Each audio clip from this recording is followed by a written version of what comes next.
জুলাই গণঅভ্যুত্থানের বর্ষপূর্তি উপলক্ষে জাতীয় press club আয়োজিত আলোচনা সভায় বক্তব্য রাখছেন বিএনপি মহাসচিব মির্জা ফখরুল ইসলাম আলমগীর। আমরা সরাসরি চলে যাচ্ছি সেখানে।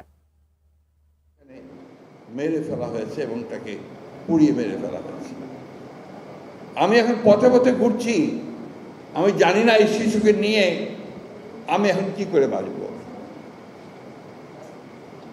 আজকে যখন বোন কথা বলছিলেন, আমার তখন প্রশ্ন, যে মন্ত্রীর প্রশ্ন আসছিল যে আসলে রাষ্ট্রটা কি, রাষ্ট্র কার জন্যে? যারা এখন দায়িত্বে আছে রাষ্ট্র পরিচালনার, তারা এই এক বছরেও কি এদের খুঁজে পেলেন না?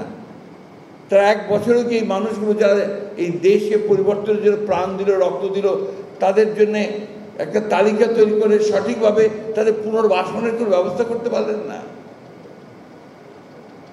আমি জানি না। এখন কিছু বললেই আমার দুইজন বন্ধুবান্ধব আছেন সরকারের মধ্যে, তারা আমাকে বলেন যে তোমরা তো সবসময় আমাদেরকে আক্রমণ করছো। আর আক্রমণ কখন করা হয়? আক্রমণ তখনই করা হয় যখন ব্যর্থ হও।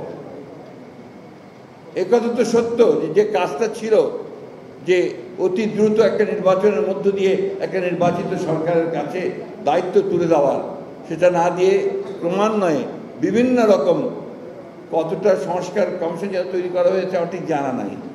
6টা বোধহয় অ্যাক্টিভ, 11টা আর 6টা অ্যাক্টিভ। এখন এই 11টা থেকে 6টা আসার পরেও তারা মনে করেন যে এটা খুবই সামান্য। অর্থাৎ তারা দেশকে পুরো নতুন একটা আপনার ওই দেশ তৈরি করতে, এটাকে ম্যাজিক্যাল দেশ তৈরি করতে চান।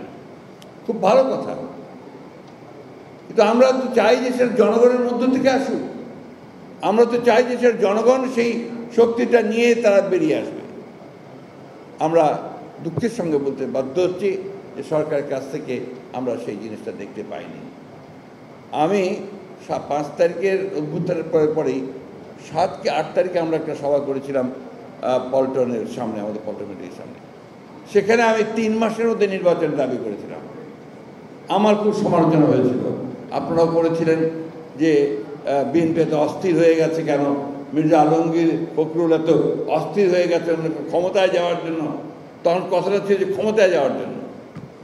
আসলে এখন আপনারাই বলছেন যে ব্যাপারটা ক্ষমতায় যাওয়ার জন্য নয়, ব্যাপারটা হচ্ছে যার শক্তি, যার ক্ষমতা, যার মালিকানা, তার হাতে ক্ষমতা ফিরিয়ে দিতে হবে।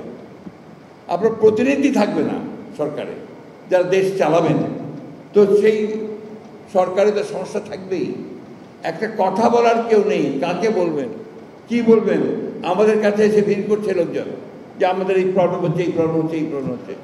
কে বলবে? আগে তার এমপি ছিল, আগে তার মেয়র ছিল, তারা কথা বলতে পারতো, এখন কোথাও তারা কথা